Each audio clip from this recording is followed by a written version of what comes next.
And now Word Theater brings you Dana Delany reading SeaWorld, copyright 2013 by Janet Grillo. Look, Chrissy, he's coming right towards you. Christine's sister Susie was squealing, clapping her hands as she were not 25, but 5 years old. He's coming right up to your hand. Touch him, Chrissy, touch him. Christine's young son, Jason, stood stolidly beside. His fists gripped the edge of the glass tank, separating the mammals that swam from the ones that don't. Christine extended her hand across the water. Her silver bracelet jangled in the light. The tip of the dolphin's gray snout lifted up out of the water, tilting towards her like an arrow. Christine tapped her fingertips against its wet, smooth skin. I told you! It's your energy! They sense it. They really do. Susie exclaimed. Look, he's coming closer, she said. The dolphin shifted onto his side. Christine saw his black, unblinking eyes stare straight at her as his mouth opened into a friendly flipper smile, just like the cover of the SeaWorld brochure. The one that Jason found at his uncle's house, the one that had brought them here. Then the dolphin's smile became a tooth-filled jaw that snapped, narrowly missed her bracelet and the hand to which it was attached. My goodness, is all that Susie said. Jason, as usual, said nothing. Mimi, bad girl. The SeaWorld attendant was there in an instant, slapping his arm against the flank of the animal that quickly submerged beneath the imported sea. She thought your jewelry was food, ma'am, he explained. In the sun, those little charms hanging off it, to her they look like fish. Christine twisted the bracelet on her wrist. John had given it to her for Christmas. She hadn't taken it off since. It had 8 charms on it, one for every year they had been married. It never occurred to her that to a dolphin it would look like an armload of anchovies. Fact is, this time of year gets a bit much for these guys. We get 5 times the number of visitors during the summer months, and what with everybody wanting to reach in and pet the dolphins, well, puts them under stress, you know. Christine nodded. Stress was something she did know about.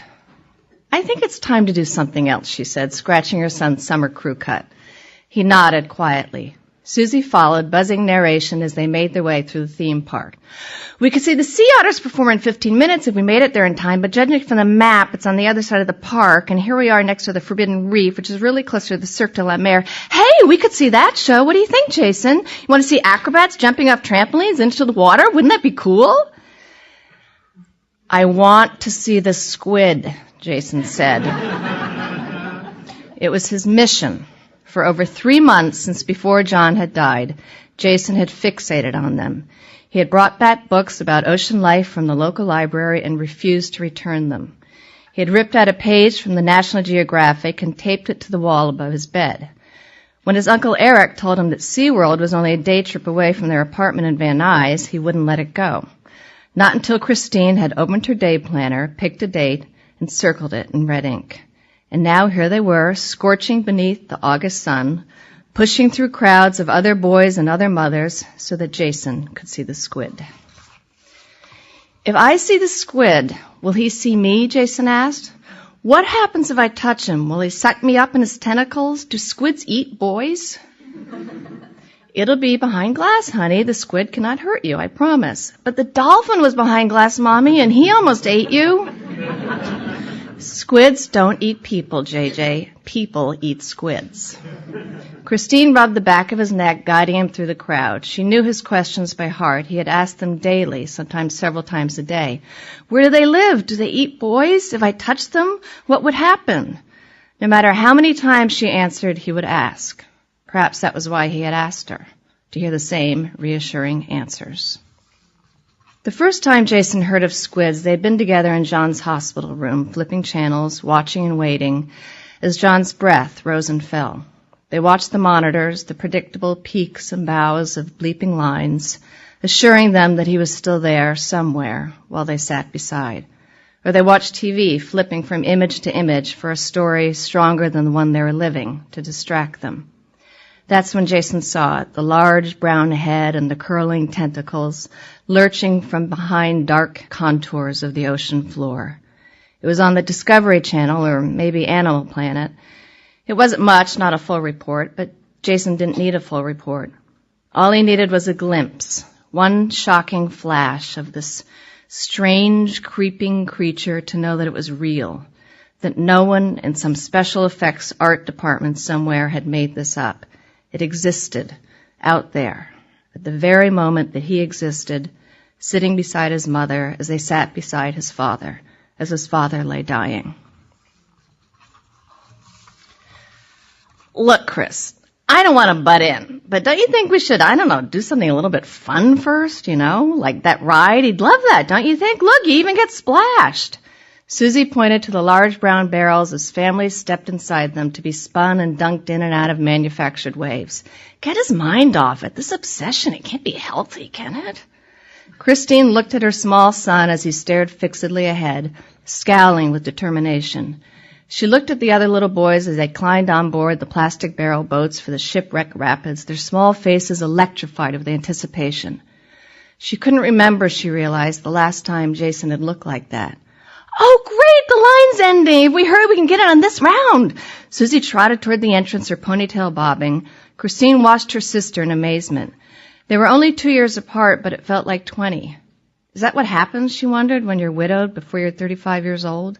Does it push you on some kind of fast forward, hurtling towards destinations that should otherwise take decades at which to arrive? Had she become an old woman walking inside the leftover body of a young one? Some kind of shell that if she were a mollusk or some other more adaptable creature, she would have easily shed. Susie turned towards them, waving. We got lucky! We're the last ones! Come on, JJ, jump in! Susie held out her arms, but Jason stood firm. His fingers clutched around Christine's palm. Don't be scared. We'll be right here with you, she urged, smiling bright, waitress by day, aspiring actress by night smile. But Jason did not budge. When he was younger, there was no one Jason loved more than Aunt Susie. She came over every Wednesday and took him to the park. Sometimes she'd put on a black wig, a wide-brimmed flowered hat, and red lipstick, and pretended to be Mary Poppins. He never realized it was she. Or if he had, he liked the game too much to let it stop. But it did stop. All of it stopped that day that John's car didn't, no matter how hard he slammed the brakes. He plowed into the telephone pole and fell into a coma, and 3 months later, he was dead. Thank God you and Jason weren't with him. That's the blessing in this, Christine's mother had said. But Christine was not so sure.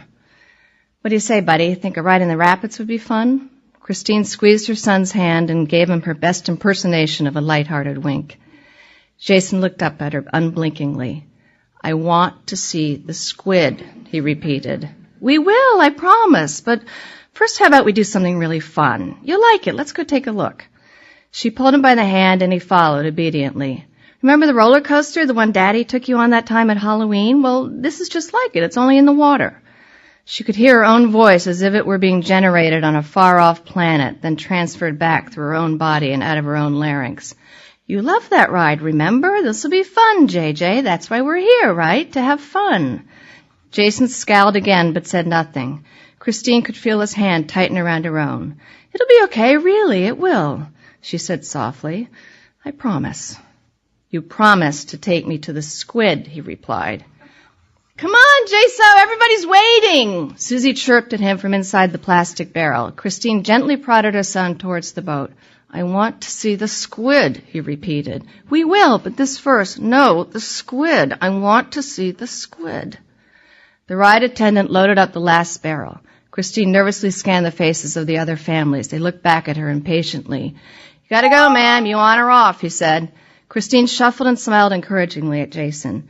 Everybody's waiting. What do you say, pal? The man barked. Jason furrowed his brow. His small jaw tensed. He looked to her in that moment the way children looked in photos from war-ravaged states. Hard, clenched faces incongruously topping reed-thin bodies. You promised, Mommy. You promised, he repeated. Come on, Chris. Pick him up and put him in. We gotta go. Susie reached her arms to receive him.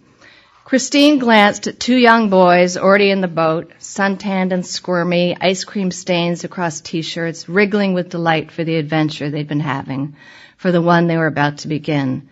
It's now or never, lady, the attendant told her. Christine wrapped her arms from behind around her small son, as if she were some kind of octopus, scooping him up and into her sister's waiting arms. "No!" Jason screamed. "No! The squid!